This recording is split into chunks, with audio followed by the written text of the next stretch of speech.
freedom. It requires a higher level of maintenance. Yes, you have to give it everything. But the great news is that there's no relationship for humans that is better than freedom. Nothing is better than freedom. Nothing can compare to being free. And being free is not just the ability to go where you want to go or do what you want to do. Being free is enjoying the fruits of the labor of the treasury of your country. Being free is being employed gainfully in your country. Being free is being safe from police brutality and injustice. Being free is having electricity and be able to enjoy it. Being free is having resources that belongs to you over which you have control. Being free, most importantly, is to be able to choose the right leaders that can keeping you free until that period that you no longer have any need for freedom. That's the end of life. So, thank you very much, everybody, for coming.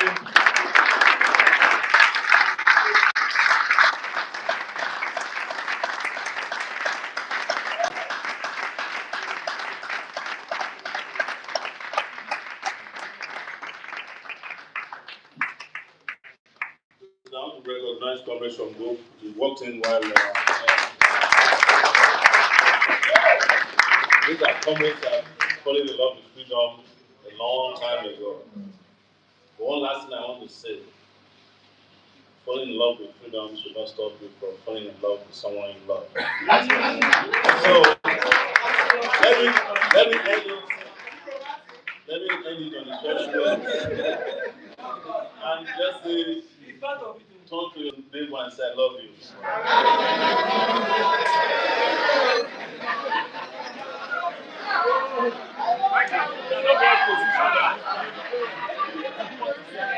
No, please. See, love is a beautiful thing. And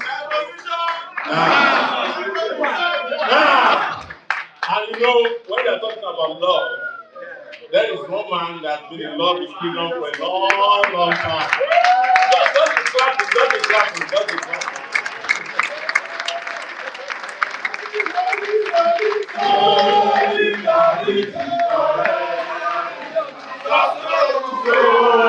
Solidarity forever. Solidarity forever. We shall always fight for our rights. Solidarity forever. Solidarity forever. Solidarity forever. We shall always fight for our right. Victory, there is victory for all. Victory, there is victory for all. In the struggle for Nigeria, there is victory for all. Marching forward, forward.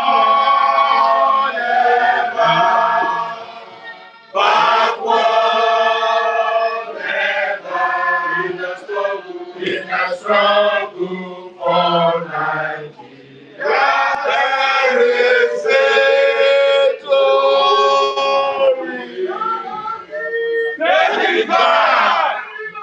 Action! Revolution! Revolution! In Africa! In Africa! All right, let us sit. Coming over the show, who happens to be speaking now, is in the best position to introduce our wonderful. Before I introduce Father Comrade, Tony Dasha here, please, I want to recognize your presence. Tony, Comrade Tony. Thank you. I was saying before, our father in the struggle walked in that love is a beautiful thing. And he's somebody who has shown love to generations and generations of Nigerians. And he's also somebody you could tell is romantic.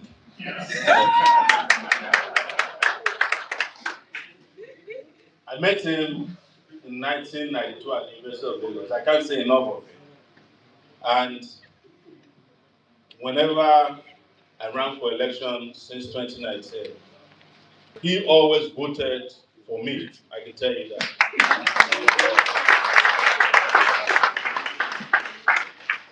But the most romantic aspect of it is that he always went with his wife to vote for me.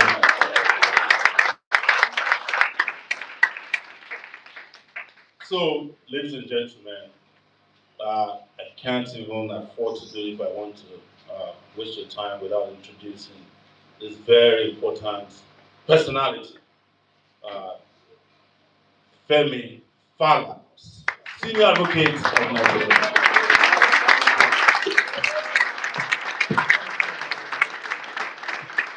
You are a leader. You are a leader.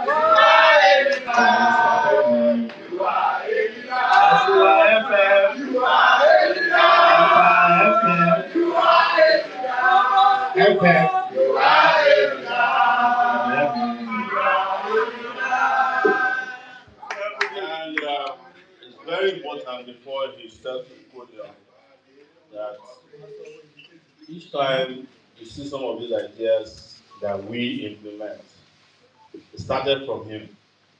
He called me earlier this year and said, so elections are coming again. And I don't want to hear complaints when we are close to election. Start bringing the left together, young and old.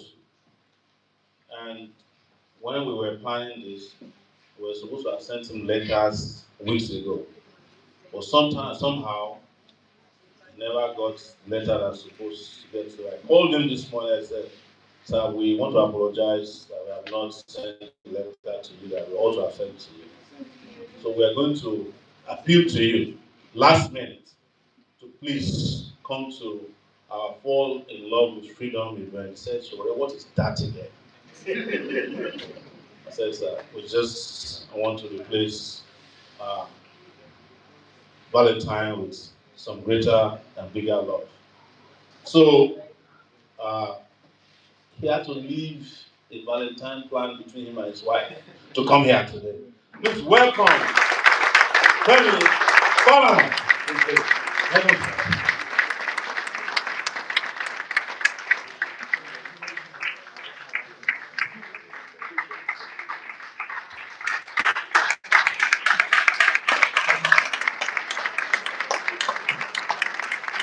Always and friends, delighted to be in your midst.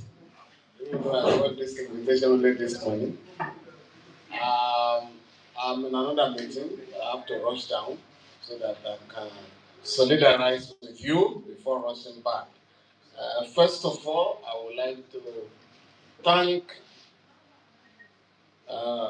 what I will call the Lagos branch of the party of the movement that have put this together. I think it's the Bible that says it's good for brethren to meet in harmony. Book of Psalm, you know.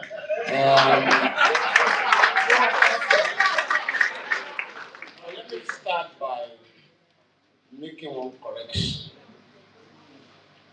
When you are singing this our beautiful song, it's not about Nigeria, it's about Africa. Yes, sir. And that is very, very crucial.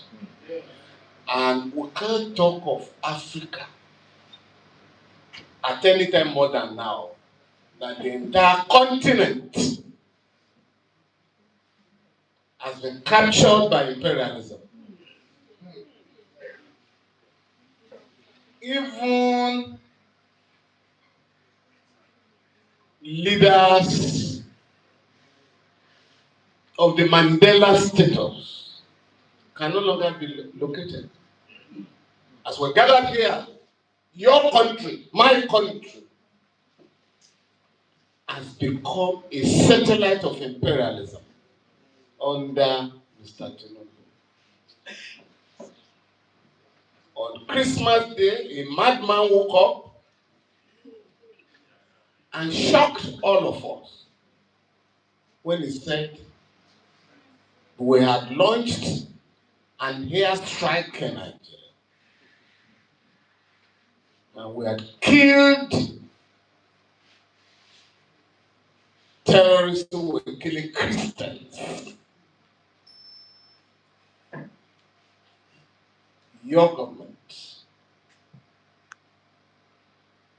shamelessly came out to say, we knew about it, we are collaborating. To sell your sovereignty,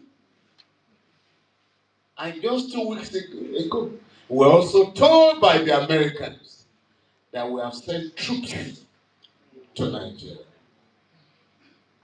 Again, we were informed by the Minister of Defense, General Christopher Musa, that yes, they are here to train us. We have now been told that another batch of 200 American soldiers. We do not know how many American soldiers are in Nigeria today. But since 1960, Nigerians have consistently resisted and opposed any form of military base in this country. And I'm sure you are all aware that those over 200 American soldiers are not in the embassy in America, in Abuja. They have formed a military base in Nigeria. And all of us must reject this dubious attempt, surreptitious attempt, to turn Nigeria into a satellite of imperialism.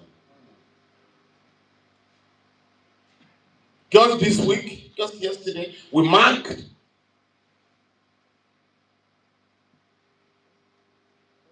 the memory of Murtala Muhammad. He was the only soldier among the whole lot that once gave Nigeria and Africans a sense of pride when he said, Africa has come of age.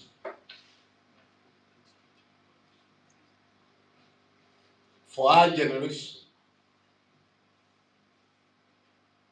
all Africans were happy that this could come from an African. And how did it arise? President Ford, Gerald Ford, sent a letter to African leaders not to recognize MPLA. Murtala Mohammed wasn't going to Addis Ababa for the conference. He was going to send his deputy, Olusegun Obasanjo. But when he got that letter, he was said to have torn it. And now said, I am going to that conference myself. And in that conference, Murtala told the West and imperialism that Africa is come of age. We can no longer take dictations from any power, any country, however powerful. Today, 50 years later, our country is taking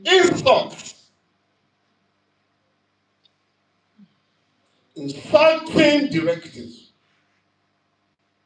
from the United States of America, from that cantankerous man in the White House.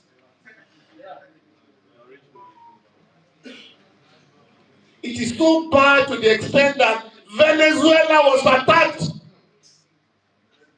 Over 100 people killed. A sitting president and his wife were captured. Nigeria could not make a statement by way of condemnation like Ghana and others. Because it could be your turn. Do you understand?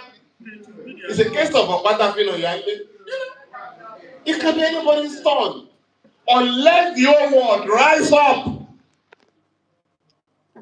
against such gangsterism that has replaced international law. As we are gathered here today, that tiny island of Cuba